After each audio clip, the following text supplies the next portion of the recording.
Good afternoon, everyone. Thanks for your patience. My name is Jasmine Thomas, and I'm at the University of Manitoba. I'm a postdoctoral fellow here, working on the CIHR project of the social impacts on Indigenous and newcomer communities in Canada, the US, and Mexico, as I'm sure many of you are familiar with now.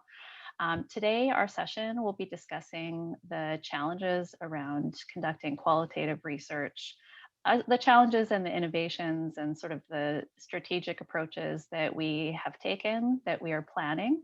And just to provide a little bit of background, so we have Dr. Rodolfo Cruz and Dr. Carlos Ibarra, our team from Mexico, and Dr. Stacy Wilson-Forsberg here in Canada. And then also we have a video provided by Dr. Michelle Tellez from the University of Arizona. So we have a good regional representation. And some of us are in different phases of our research as well. So we're going to start with Carlos, who's going to provide some information about the project and the work that they're doing there. And if you guys want to introduce yourselves a little bit further, please go ahead. Go ahead, Carlos. Sure. Thank you, Jasmine. I'm gonna go ahead and start sharing my screen. Just give me 1 second. Okay.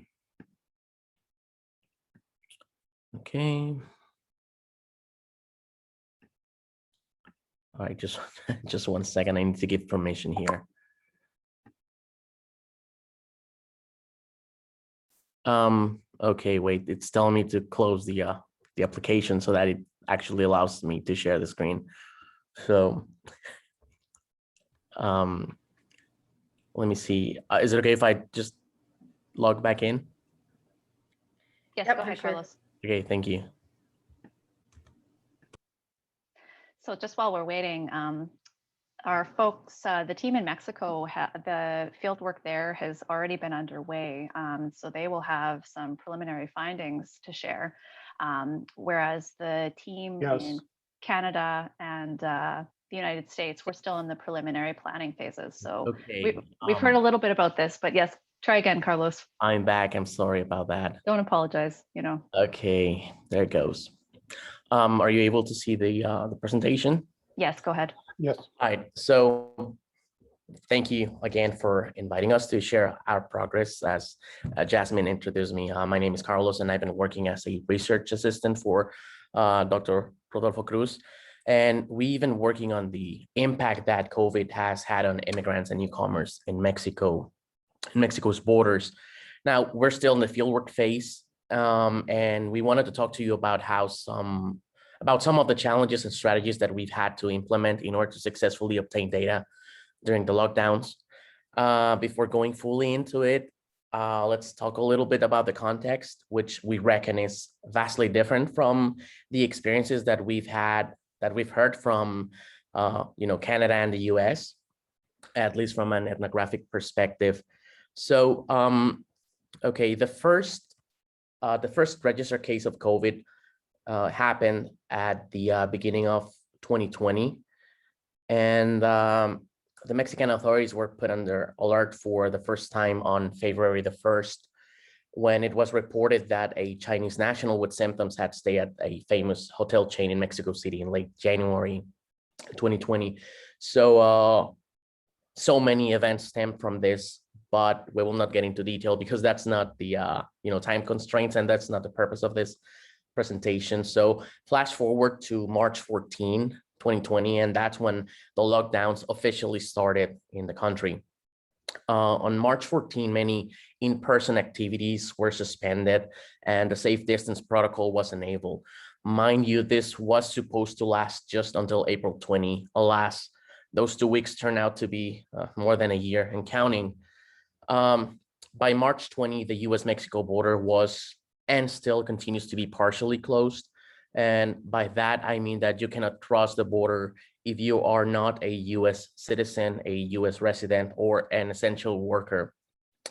There are, of course, some exceptions to it, but for practical purposes, the border is closed. On March 25th, the Mexican government shut down all non-essential operations.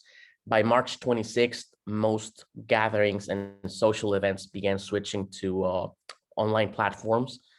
And well, this series of events led to the Mexican government to declare a state of emergency until March the 30th.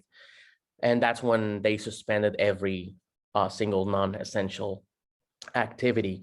As you can imagine, COVID cases skyrocketed throughout 2020. And by early 2021, 9 states held the majority of the COVID cases, mainly Mexico City, Estado de Mexico, Nuevo León, Guanajuato, Jalisco, Querétaro, Puebla, Morelos, and Coahuila. At the same time, it was during early 2021 that vaccination started on the elderly population.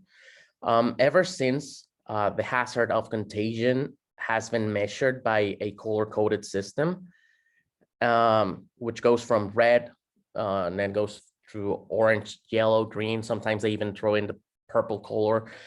So it pretty much lets people know how risky it is to go out in public. Most cities have fluctuated numerous times between yellow and red. And just recently, during the last few weeks, we've gone to a green light in many states. But that's a little bit of the context. Going over the subject that pertains us, the pandemic, as you can imagine, also brought changes to the dynamics of international migration. So the influx of Mexicans going into the US decreased, mainly due to the border closure.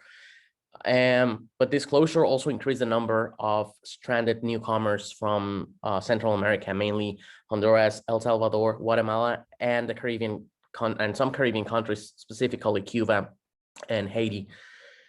Many of them were trying to reach the US, and most of them have been living in shelters, mainly in Mexico's border cities. Point of note is that many of these shelters had to close because of the COVID outbreaks, and this left many migrants and newcomers in a homeless position.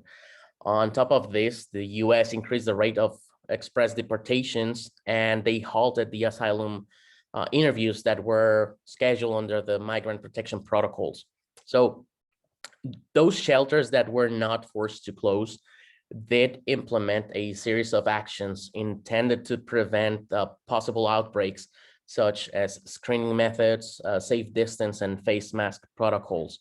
So by mid-2021, most migrant shelters had undergone severe lockdowns, some even cutting off contact from the outside world altogether.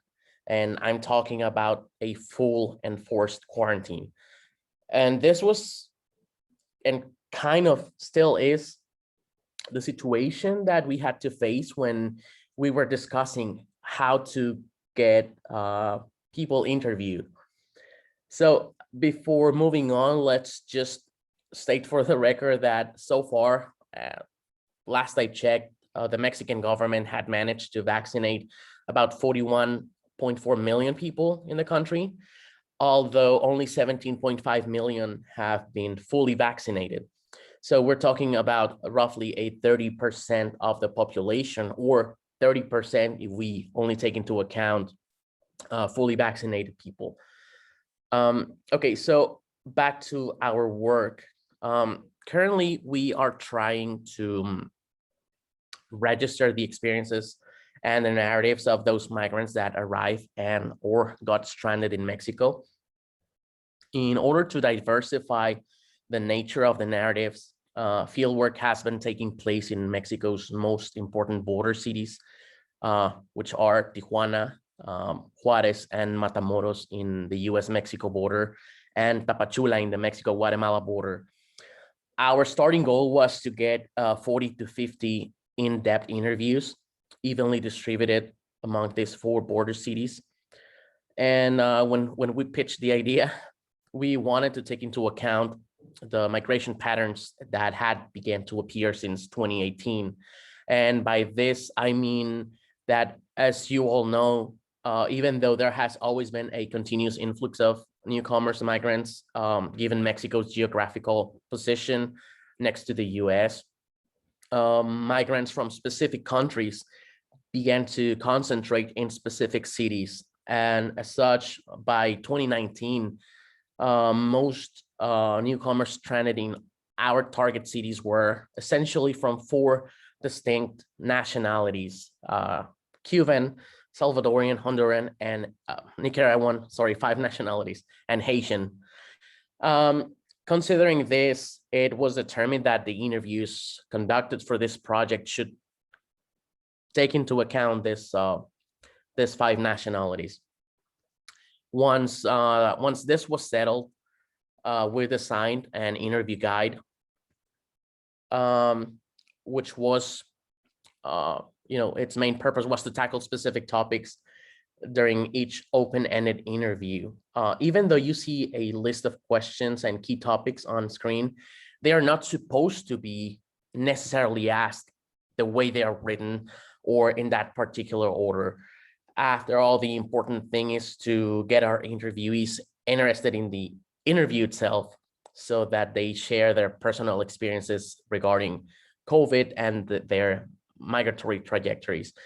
We felt that if we were to do this kind of robotic interview, they will lose interest, and that wouldn't work for us.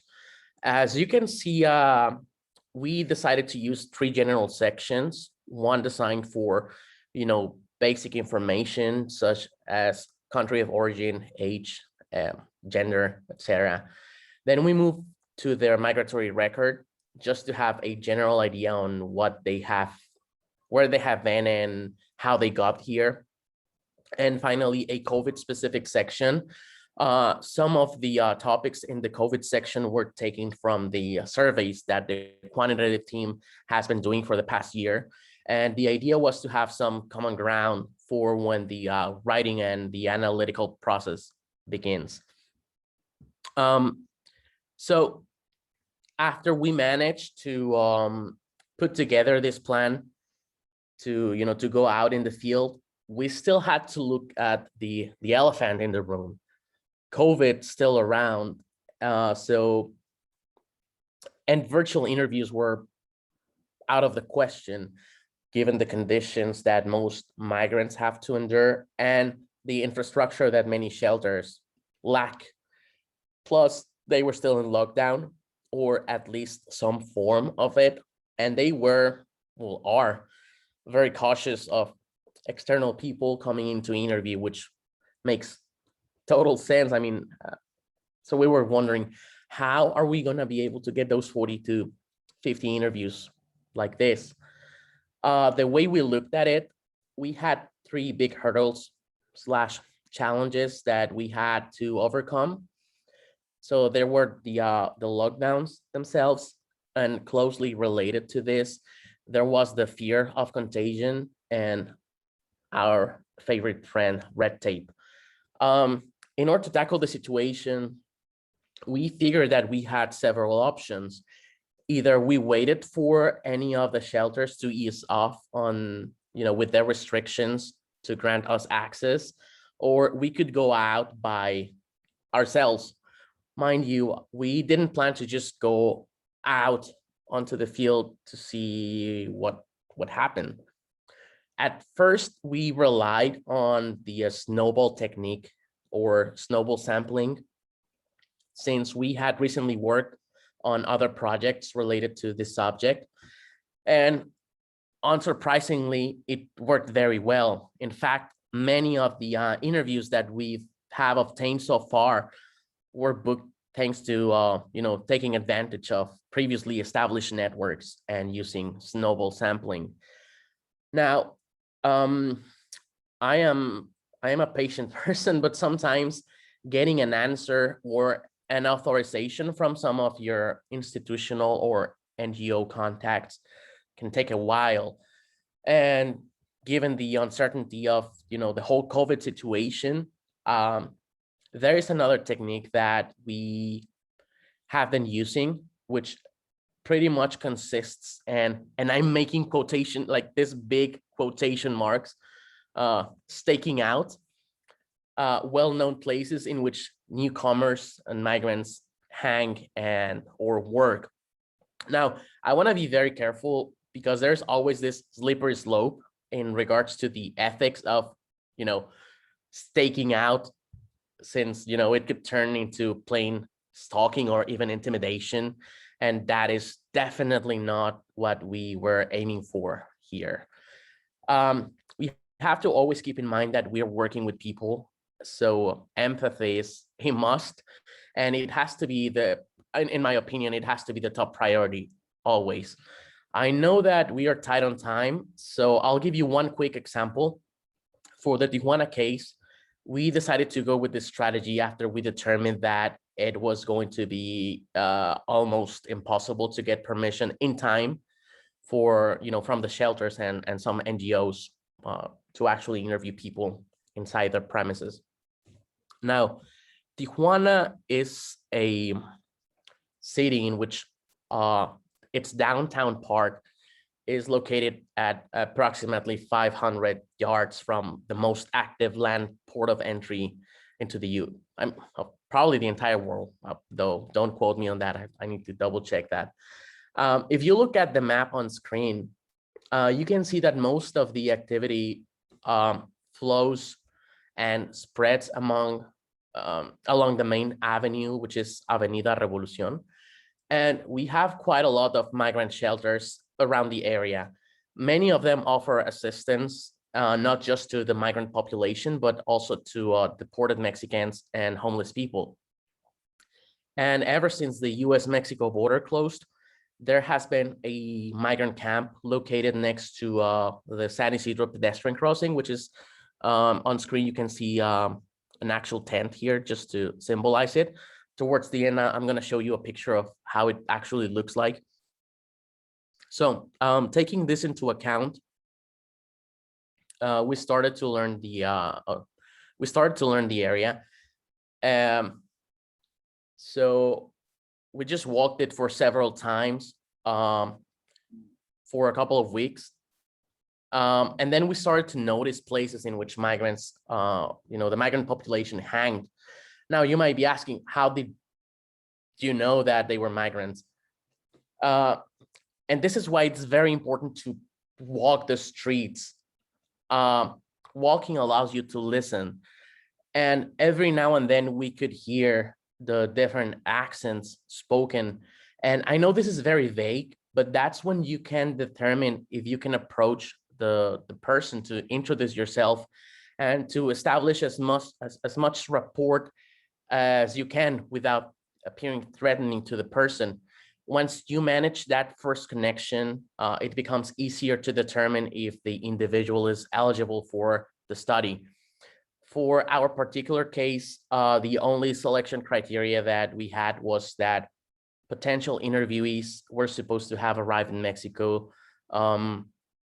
at least 6 months from the point of contact, because that would allow us to determine that they had lived some of the harshest parts of the pandemic while being in Mexico. Once the person agrees to do the interview, it is very easy to go into any of the cafes or restaurants in the area to sit down and record the interview if they agree to it. If it's not possible to go into any of these cafes or restaurants, a bench always does the trick, or at least it has worked for me in the past. When we were doing interviews for another project in which we had to be present in the premises of the National Institute of Migration, many interviewees were very careful with their answers, because they thought that their answers could actually deter their asylum request process. When you when you get to do the interviews free from the institutional gaze, I found that it actually the answers are more truthful. Okay, so far as of June 24, we have managed to conduct 27 interviews and counting. We're actually very confident that we will meet our initial goal of 40 to 50 interviews. I know it is very early to discuss findings, especially when we are not done with the interviews and we still have a bunch of transcriptions to do. But so far, we've managed to gain some insights. For instance, there are mixed perceptions regarding the severity of the lockdowns. Many of the interviewees claim that Mexico just didn't care for the pandemic compared to their countries of origin.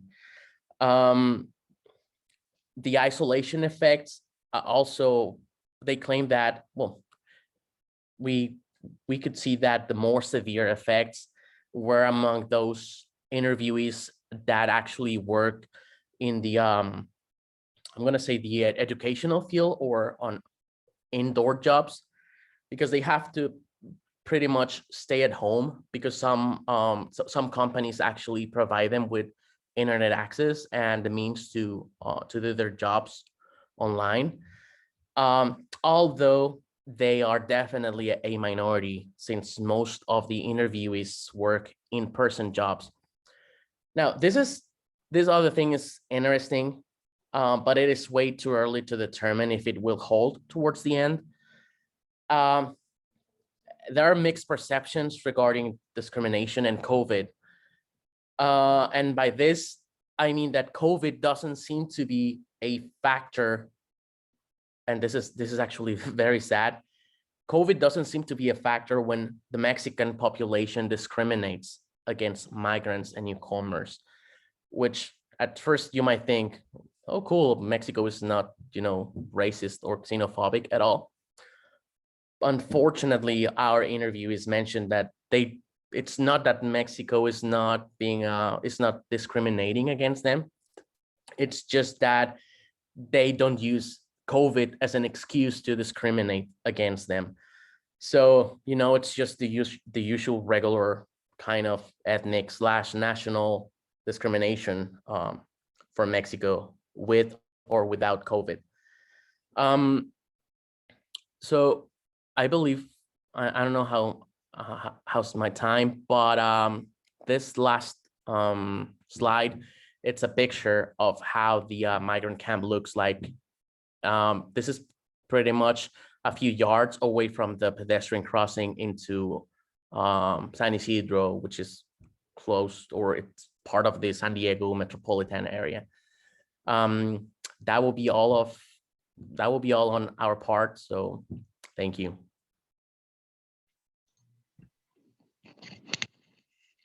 Thank you so much, Carlos, for that really interesting look at your preliminary findings. It's exciting because I know the last time we spoke, you weren't that far along as well. So thank you for that. And I think we'll hold questions until the end of the session. And I just think at this point, I can highlight the importance of doing cross-national research as, the situation in our three countries are very different. And, over a year and a half, things have also changed significantly. So we can leave that to the discussion at the end. And now next, I will prepare a video that was sent in by Dr. Michelle Tellez, who's unfortunately unable to be here today, but she graciously prepared a presentation for us. So I'll just share that now. Please bear with me.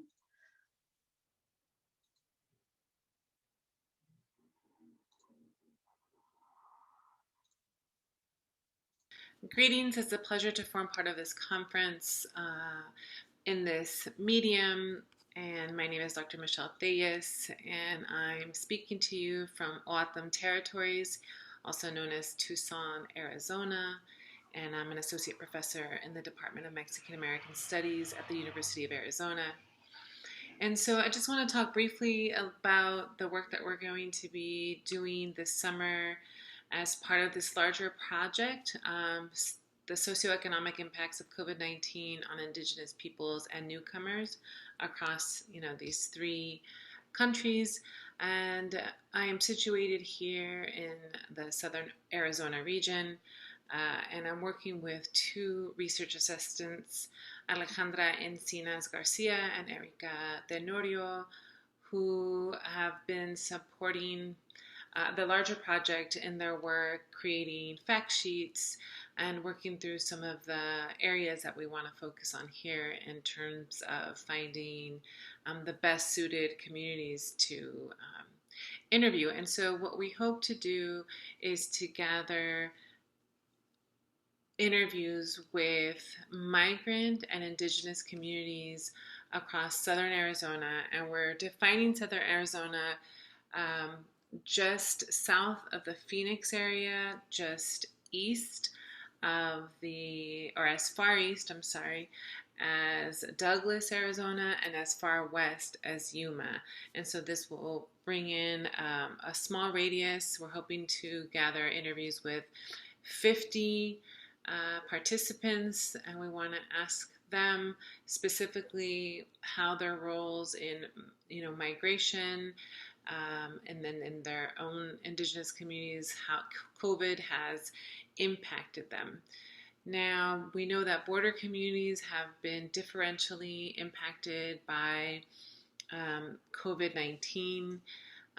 Many of these areas have been under resourced with little access to um, testing and vaccinations. Of course, I wanted to share just a few of the statistics around our region. And so we understand that as of June 2020, 40% of COVID-19 cases were coming from Yuma and Santa Cruz County. And again, these are counties that border the country of Mexico, where large migrant communities reside. And then shortly thereafter, in April 2020, the United States reached agreements with Mexico to limit all non-essential travel to the country. These measures have since then been extended multiple times and remain as of now, June 2021. Of course, tourism, commerce has been impacted. Economies of the southern border, because of the binational trade, has been impacted heavily. Both communities depend on the dynamic relationship between the border communities. And then, of course, the implementation of the migrant protection protocols have created a surge of migrants stuck at the border in their request for asylum, which has given rise to health and sanitary concerns on both sides of the border. And I think that really what we want to gain access to through our interviews is to talk through some of the personal experiences of migrants, and we're going to be reaching out to migrant shelters in the region, and then through those initial connections, outreach to others. We recognize that this might be difficult during these times because of the access to technology, or not having access to technologies, and so we may be doing some of these interviews in person at a distance, but because of our already established connections with these communities, we don't see that as presenting a problem, at least initially. Now, in terms when we're thinking about the region and we're thinking about the impact of COVID-19 on indigenous communities of southern Arizona, we have to first understand that there are at least 5 tribal communities, both recognized and unrecognized federally, whose original lands are near the U.S.-Mexico border. These include the Tohono O'odham, the Pascuayaqui, the Hiashet O'odham, the Cocopa, and Quechan. Of course, all have been disproportionately affected by the COVID-19 pandemic. A couple of the issues that we see that are important to highlight is that there has not been a lot of access to data for Indigenous communities, and so and who has access to handling the data in terms of Indigenous sovereignty and releasing data so that community members and tribal members can understand how COVID is impacting their own communities. And so one of our goals is sort of to get into these communities in ways that help us tell a broader qualitative story of what's happening in terms of access to healthcare and or how the economy or how the orders of staying at home affected their multi-generational families. I mean, there's a lot of nuances to get at in terms of their communities. Of course, there's also the issue of lack of tribal funding and preparation. And a lot of these issues, have only been exacerbated because of the pandemic. And we're still seeing some of these issues come into play. Funding has frequently focused on isolated, not network systems. And some of the emphasis has been on chronic diseases rather than infrastructure for basic health functions. So this means that there is inadequate public health infrastructure, which has meant that there's been limited medical resources, high rates of poverty, and many communities have been poorly equipped to manage a pandemic like COVID-19. So through our already existing relationships across these communities, we hope to get a more nuanced understanding of what's happening at the local level. And to shed light that we hope will inform some of the policy in our region so that different kinds of measures can be implemented in the future. And during this last year and preparing for this project, of course, the uncertainty has made it very difficult to know, whether or not we were going to be able to proceed with the kind of qualitative information that we wanted to gather. But yet, for now, we are in the preparation stage. We've created the fact sheets, we've created the flyer for recruitment, and we're, excited to get started. And we do hope that our research will have an impact not only in our region, but across our experience across the 3 countries so that we can compare and try to bring conclusions that will have an impact on the livelihood of these vulnerable communities. So thank you for letting me share a bit about what's happening here in Southern Arizona, and I look forward to learning more from you all. Have a wonderful day.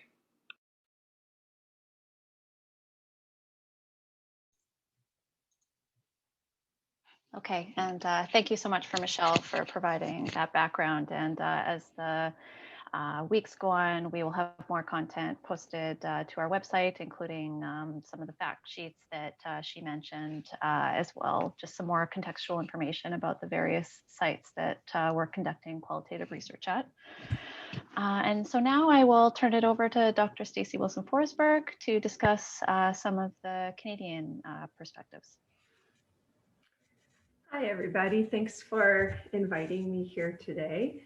So I am leading the qualitative piece of the Canadian side of this research. And we are also just in the beginning stages, starting to sample the population and recruit people into interviews. We're hoping to do 50 or 60 interviews with newcomer racial and racialized populations in Canada.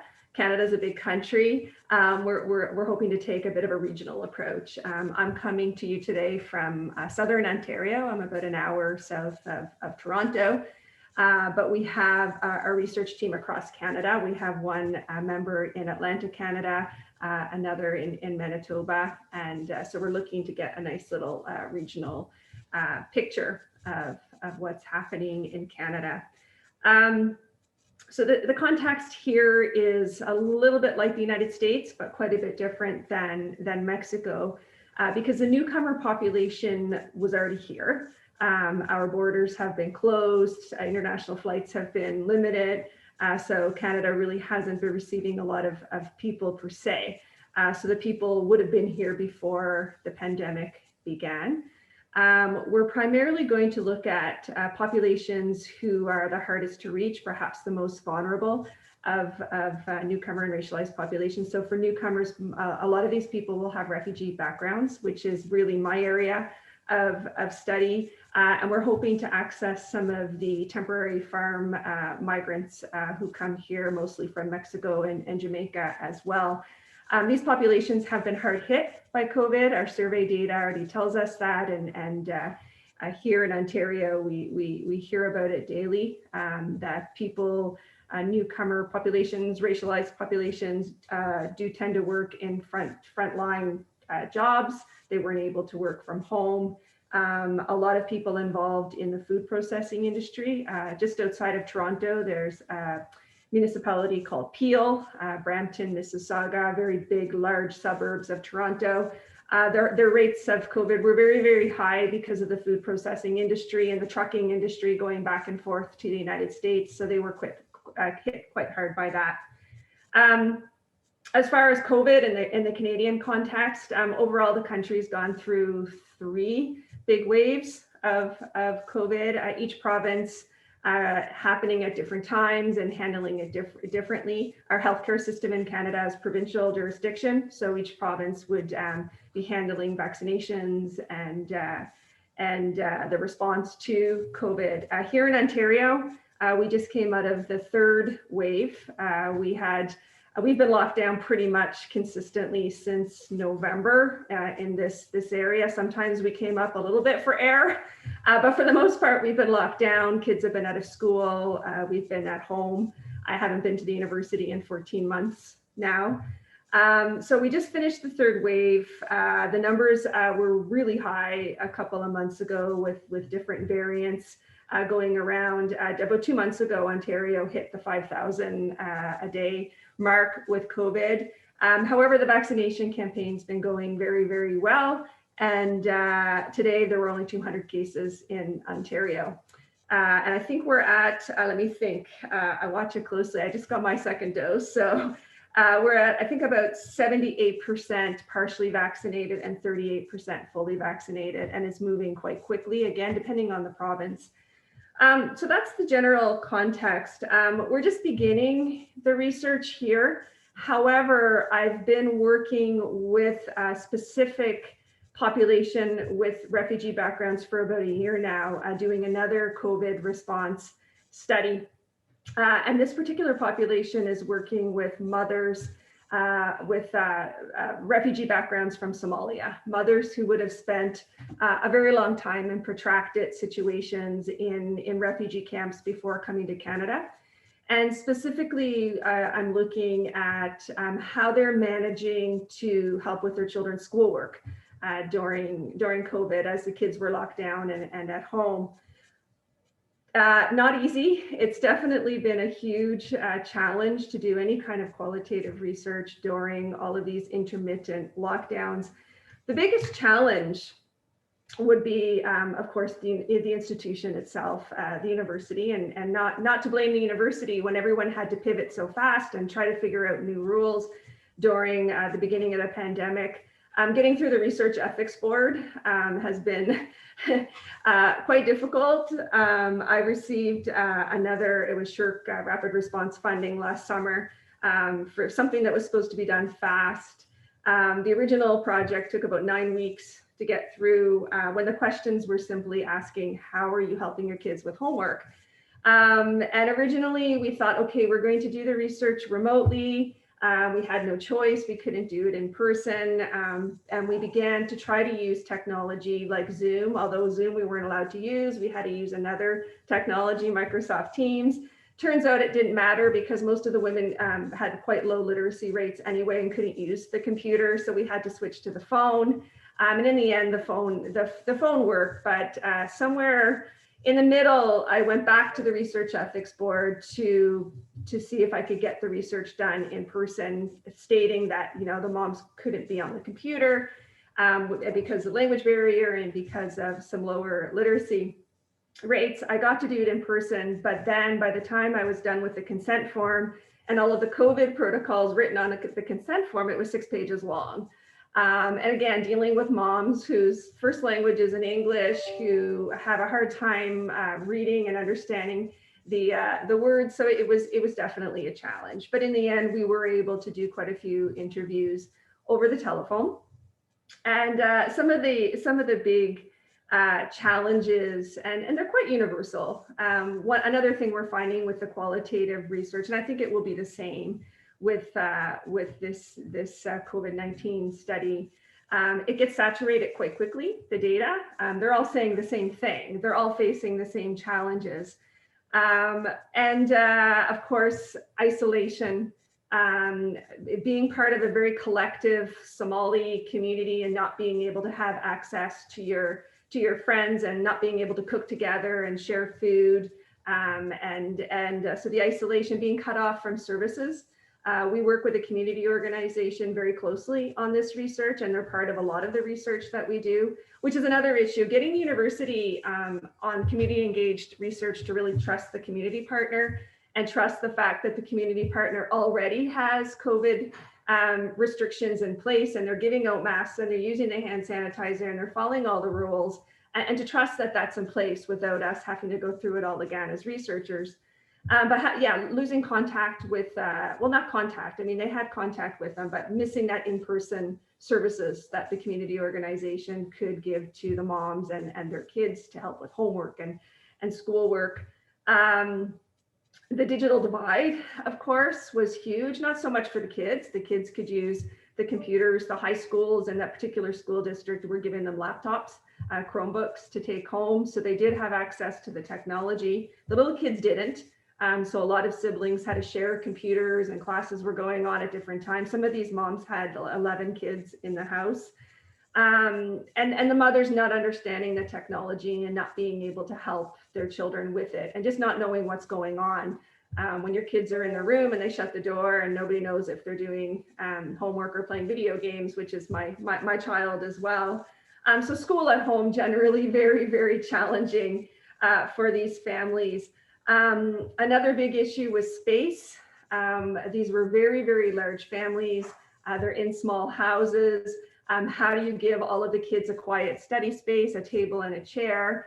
The moms had a lot of housework, the domestic chores, which again is universal for a lot of women who have been interviewed during COVID. Suddenly the cooking and cleaning doubled, tripled, quadrupled, and they did it on their own. The men and the boys didn't help in these cases. And another one that actually surprised me, but probably shouldn't have, is food insecurity. The schools do tend to have a lot of breakfast programs and free snacks for kids. So teenage boys in particular, they're big eaters. They eat constantly. So all of a sudden these kids are at home and they're eating, and the moms talked about this a lot, like they eat a lot. So the grocery bills just skyrocketed and they didn't have the money to be able to get the food into the house. A sad and I suppose it shouldn't be surprising, but indeed food insecurity was one of those big universal challenges faced by these families. So again, we haven't really started the Cross Canada study, but I expect some of these themes would probably come out as well. And things will be easier here. Part of the reason why we're a little bit slow starting the qualitative research is because we were kind of procrastinating on purpose, hoping things would get better and hoping things would open up, and the vaccine and watching the vaccinations very, very carefully. So Ontario is moving into stage 2 next week. So things are starting to open again. And that gives us permission to do in-person interviews once we hit that stage, at least in this particular province. So in-person interviews are always so much better.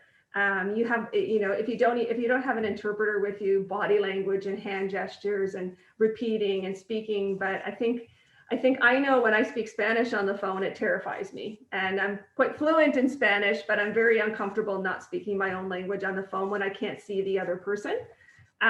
So definitely the preferred method is to go in person and have the permission to do that. But it's really interesting to see the three countries and to look at how different they are. I think that's all I'll say now, and just respond to questions. Thank you. Great, thank you, Stacy. And so I'll just provide a little bit of details about what's going on in Manitoba. So as Stacy mentioned, most of Canada went through a fairly severe third wave, and Manitoba was particularly hard hit. We have been in lockdown basically since November, and things are improving now. Vaccination rates are going up. They're a bit lower on the prairie provinces where I'm situated. Manitoba, Saskatchewan, and Alberta, I believe, have the lowest first dose vaccination rates. So there are some challenges there. And I think that's quite true, that we are fortunate that things are delayed, because hopefully, yes, over the summer and into the fall, we'll be able to complete those interviews in person. So the Manitoba team in particular, as we're still working through the process, we are going to be focusing on Indigenous experiences during the pandemic.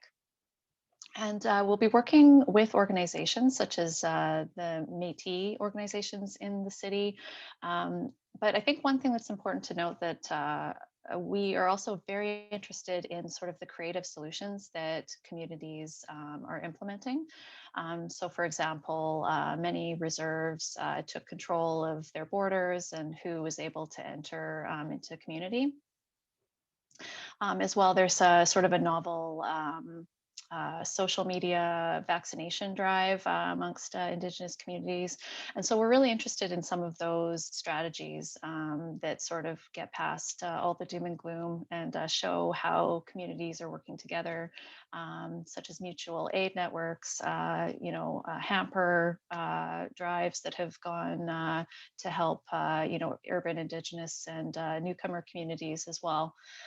To sort of address some of those challenges. So I think I'll stop there, and just to highlight kind of the benefits of doing the qualitative work, as we can focus in on some of these really in-depth themes, and highlight the regional experiences that just aren't really captured with the larger surveys. So we can take some questions from the audience, but I think maybe to get us started, I'll just pose it to the rest of our panel here. This is sort of big thinking, but 6 to 12 months from now, what do you hope will come from this research project? Yeah, if anyone wants to jump in.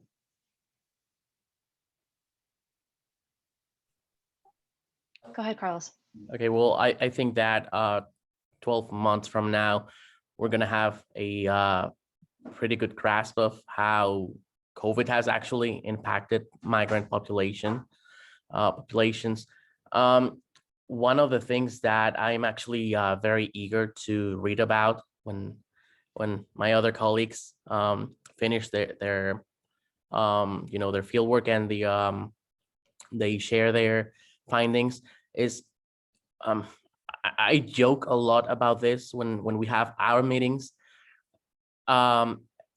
And it has to do with how in Mexico, given its context, we have a lot of leeway in regards to when and how we can go out into the field to do the in-person interviews. I know that institutions are more restrictive in both the US and Canada. So I guess that will be one of the most interesting things for me to read about, how you actually manage to get research done when you have to comply with all these guidelines, and not that we don't have to, but there's always strategies that we can find around them. And I feel as if it's not as easy in the US and Canada. I don't know if my other colleagues have something to say about that. Sure, I'll respond to that, Carlos. I'm kind of laughing because in order to get my research to go in person in between lockdowns, we had to promise that we would do the research outside. And I'm sure Manitoba had this experience as well. Well, that only lasts so long in Canada. So by the end of November, when it was probably far too cold to sit outside in a park at a picnic table and interview people, we had to go through the research ethics all over again to say, okay, now we can't do the research outside. So we have to sit 6 feet apart and or 3 feet apart yeah. So yeah, it's not easy to do that here for sure. It's just slower. I mean, it'll get done. It's just going to be at a slower pace than in Mexico. But in 12 months' time, what we would like to know, I mean, I think it was almost like a science fiction movie that we all went through this pandemic, but we're going to be through things again, whether it's this pandemic or another variant or another virus of some kind. And at least we can be better prepared for that.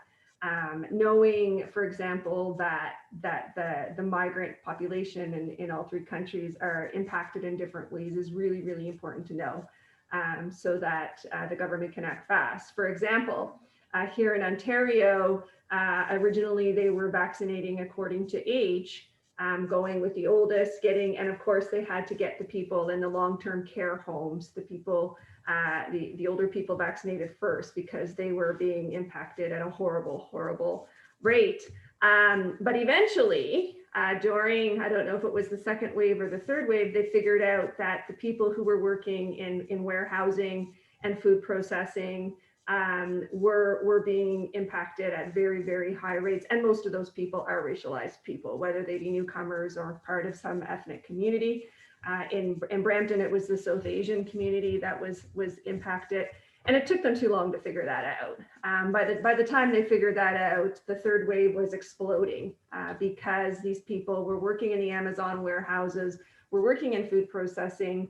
All they needed to do was bring these mobile clinics into those places and get those vaccines into arms, but they were too slow doing that by the time they figured it out. Of course, it was like, you know, dancing on a moving carpet. It was constantly shifting. The guidelines were constantly shifting. So lessons learned, right? And this research can help with those lessons. Perhaps if they would have gone into those work settings and vaccinated people quickly, we wouldn't have had the numbers that we had, and that particular population wouldn't have been so impacted. Another big lesson or something we would like to know is just the comparison of the three countries. I also do research in Mexico. I have for many years, Mexico and Canada, and the connections made and the partnerships built are really priceless, to be able to work together on this kind of research.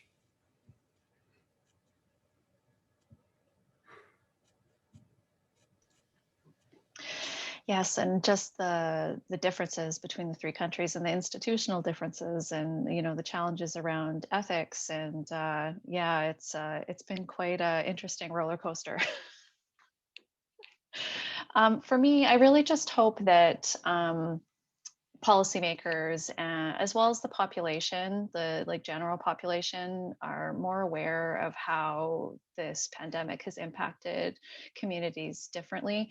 I know that, you know, throughout this process, I think, Carlos, you mentioned that COVID wasn't necessarily a factor in the experiences of discrimination amongst immigrants in Mexico. And obviously, racism is a problem in all three of our countries, but it's operating in different ways. And even one example, you know, from Canada is, and I think probably the United States as well, is the experience of Asian Americans and folks from that region of the world, I think would be different. And I think there's a panel maybe after this one with Jack and Minzu from UCLA, who are discussing maybe some of those issues. But yeah, it really shows the variety of experiences and outcomes.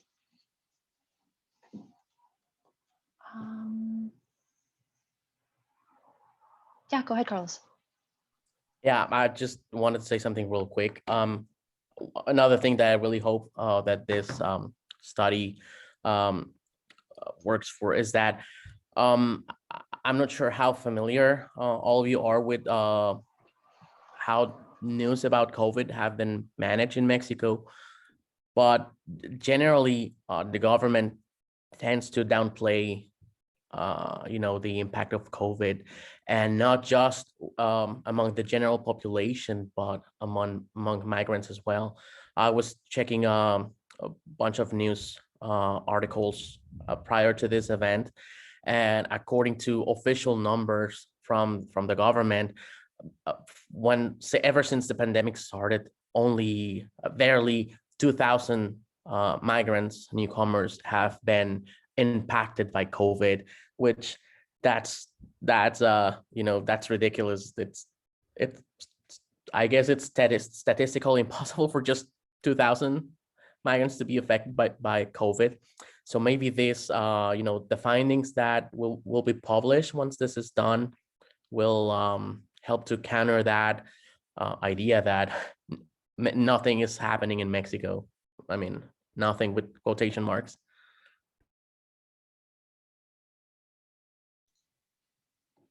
Absolutely. And I think hopefully another element of this project is we share the findings very broadly, whether it's events like this that bring together academics and policymakers and community, but also directly with public health agencies and government departments. And then I think as the findings become more finalized, the other component of this will be going directly to our community partners and discussing the findings there and sort of, what have we learned from this and what kinds of information will assist communities to recover from the pandemic once we sort of get through to the other side. Well, I don't think we have any questions from the audience. Maybe we'll wait one more minute and see if anyone has any questions, but I'll just oh, there we go. So Marion Christensen says, in Calgary, I'm part of a South Sudanese-led grassroots organization that's doing work with the South Sudanese community on the experience with COVID. The work was initiated because the South Sudanese have a lack of trust towards mainstream organizations and therefore weren't following restrictions and protocols. Yes, and this is so key. Thank you for sharing that, Marion. There's a real understandable distrust amongst some communities towards healthcare providers, towards government restrictions, and this is a very valid experience. Oftentimes, these communities are not served appropriately, or they're discriminated against by mainstream services. Yes, and Marion also mentions that food insecurity is another finding as well. Yes, so I think there's so many takeaways from this that maybe were expected and others that were unexpected, and hopefully that information can be used to better assist the communities that are most impacted by events such as this. Not only in meeting their needs, but also sort of as more public awareness about those issues. So thank you for that, yeah.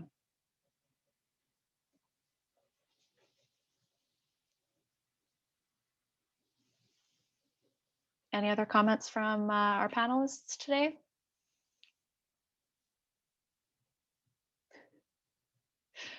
Great. Well, thank you all very much for participating. We really just wanted to provide a bit of an overview of the qualitative work that is ongoing. And, it's been great to hear what's happening in the other regions with our collaborators. And so thank you all. And I'm sure you'll see more of us in the future. And we're looking forward to continuing and presenting further results. So thank you all, and thank you to all our attendees today. Thank you.